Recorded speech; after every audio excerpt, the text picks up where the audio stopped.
বিধানসভালৈ পুনৰবাৰ নিৰ্বাচিত বিধায়ক ভৱেশ কলিতা ডাঙৰীয়াক অসম বিধানসভা লাইভৰ তৰফৰ পৰা অভিনন্দন জ্ঞাপন কৰিছো। পোনপ্ৰথমে নিজৰ সমষ্টিটোক লৈ কি পৰিকল্পনা আছে আমি জানিব বিচাৰিম। লগতে মুখ্যমন্ত্ৰী ডক্টৰ হিমন্ত বিশ্ব শৰ্মাৰ দ্বিতীয়টো কাৰ্যকাল তেওঁৰ নেতৃত্বত কেনেদৰে কামসমূহ আপুনি আগুৱাই নিব? নিশ্চিতভাৱে মই প্ৰথমে দুটামান কথা ক'বলৈ গৈছোঁ। মাননীয় মুখ্যমন্ত্ৰী মহোদয়ক আমি ধন্যবাদ জ্ঞাপন কৰিছোঁ on behalf of Rangia LAC, the voters and peoples of Rangia LAC। দ্বিতীয়তে মই ৰঙিয়াবাসী ৰাইজক ধন্যবাদ জনাইছোঁ মোক তৃতীয়বাৰৰ কাৰণে কনজুগেটিভ টাৰ্ম নিৰ্বাচিত কৰিছে বিপুল ভোটত 1,08,000তকৈ অধিক ভোট মই পাবলৈ সক্ষম হৈছোঁ।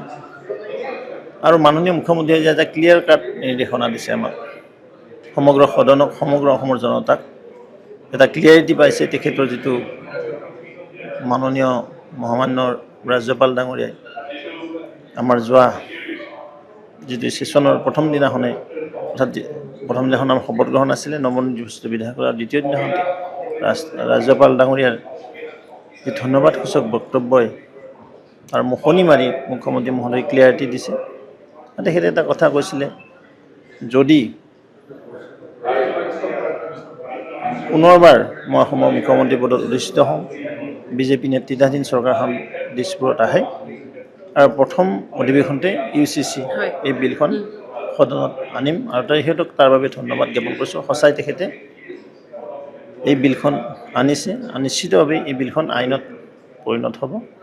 দ্বিতীয়তে যোৱা যি ছেছন আছিলে পাৰ্লিমেণ্টৰ, দেশৰ সন্মানীয় প্ৰধানমন্ত্ৰী নৰেন্দ্ৰ মোদী ডাঙৰীয়াই মহিলাক সুৰক্ষা দিয়া, মহিলাৰ সৰ্বাংগীন বিকাশ, মহিলাক ৰাজনৈতিকভাৱে সামাজিকভাৱে অৰ্থনৈতিকভাৱে টনকিয়াল কৰাৰ নিমিত্তে এটা ডাঙৰ শব্দ আছে ওমেন এম্পাৱাৰমেণ্ট।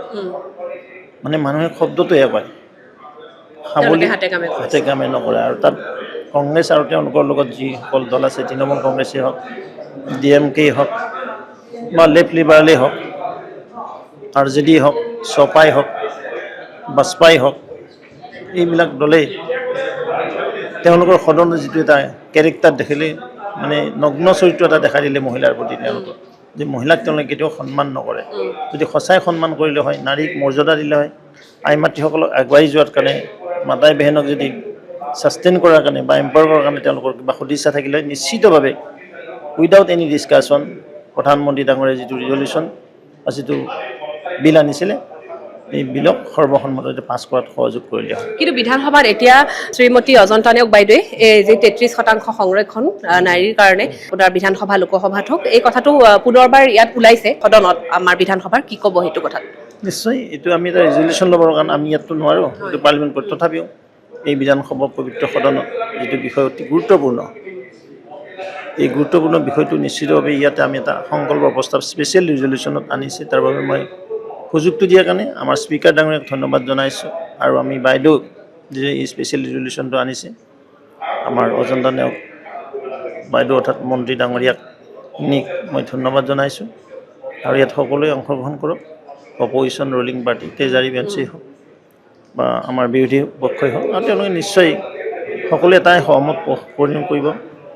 দেশ স্বাধীন হ'ল, কিন্তু আমাৰ আই মাতৃসকল এতিয়াও সামাজিকভাৱে অৰ্থনৈতিকভাৱে স্বাধীন হ'ব পৰা নাই। চৰকাৰৰ প্ৰয়াসক তেওঁলোকে আদৰণি জনাব লাগে।